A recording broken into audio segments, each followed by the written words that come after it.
चाहता हूँ। जब मैं रिटायर होने के करीब था तो मुझ पर भी वो खौफ तारी हुआ जो रिटायर होने वाले लोगों पर तारी हुआ करता है।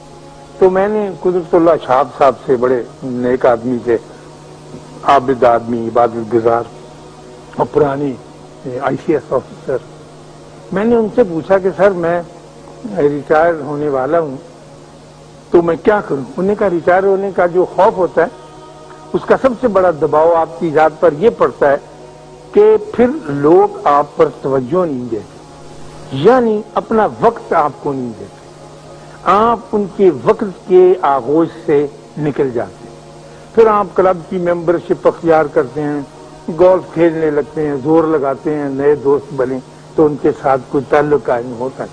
तो वो उन्होंने कहने लगे इसका आसान सा नुस्खा ये है हम मुतवस्सिल दर्जे के लोगों का कि आप मस्जिद में जाकर नमाज पढ़ने लगे। मैंने कहा इसका क्या ताल्लुक, यानी मेरा रिटायरमेंट का और नमाज पढ़ने का, मैंने तो कभी नमाज पढ़ी नहीं थी लेकिन खैर उन्होंने फरमाया तो मैंने कहा जी पढ़ लूंगा। खैर कहने लगे नहीं मस्जिद में जाकर। तो जब मैं रिटायर हुआ और मैंने सोचा कि उन्होंने कहा है और ये बात मानी जानी चाहिए तो मैं मस्जिद में जाकर नमाज पढ़ने लगा, लेकिन असर की और मगरिब की, और कोई 2 महीने गुजर गए इस तरह। मुझे तो उसमें कोई अजीब बात नजर नहीं आई, लेकिन क्योंकि उन्होंने कहा था तो मैं उनकी बात मानता था। एक दिन मेरी बीवी ये बयान करती है, कहने लगी कि कुछ अजीबोगरीब किस्म के 4-5 आदमी जिनकी शक्लें मैंने पहले नहीं देखी थी, हाथ में छड़ियां लेकर दूसरे हाथ में तस्बीहें लटकाए हुए मेरे घर के दरवाजे पर आए और उन्होंने बेल बजाई। और जब मैं बाहर निकली तो कहने लगे कि अशफाक साहब खैरियत से हैं, ठीक है। उन्होंने कहा जी हाँ बिल्कुल ठीक है। कहने लगे उनसे मुलाकात नहीं। उन्होंने कहा जी वो इस्लामाबाद गए हुए हैं पिछले 6 दिन। कहने लगे अल्हम्दुलिल्लाह अल्हम्दुलिल्लाह, बस तबीयत ठीक, हमारी तसल्ली होगी। अच्छा बहन सलाम अलैकुम। कहने लगी वो कौन लोग थे? मैंने कहा वो मेरे नए दोस्त थे जो मस्जिद जाने की वजह से मेरे हल्के में शामिल हुए थे, क्योंकि मेरे पास तो इतने पैसे नहीं थे कि मैं किसी क्लब का मेंबर होके नई दोस्ती कर सकूं। वो मुझे वक्त अता करते थे और उस वक्त की तलाश में कि मैं उसमें शामिल नहीं हूं वो पूछने आए थे कि वो कहाँ है। तो इंसान दूसरे इंसान को जो सबसे बड़ा तोहफा अता करता है वो वक्त है। इससे कीमती तोहफा इंसान को दे नहीं सकता।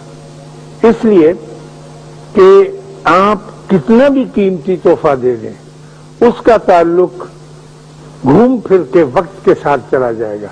मसलन आप मुझे या मैं आपको निहायत खूबसूरत कीमती ओडी क्लोन 5000 रुपए वाला दूं, या आप मुझे कालीन का एक खूबसूरत टुकड़ा दें, या मेरे आर्टिस्ट बच्चे जो हैं एक बहुत कीमती पेंटिंग तोहफे के तौर पर दें, या और बेशुमार, या सोने का कंगन एक खातून को दिया जाए, या हीरे का एक टोटा। तो आप देखेंगे कि ये सारे तोहफे जो बज़ाहिर कीमती हैं और हकीकत में भी कीमती हैं, इनके पीछे वक्त ही कार फरमा है।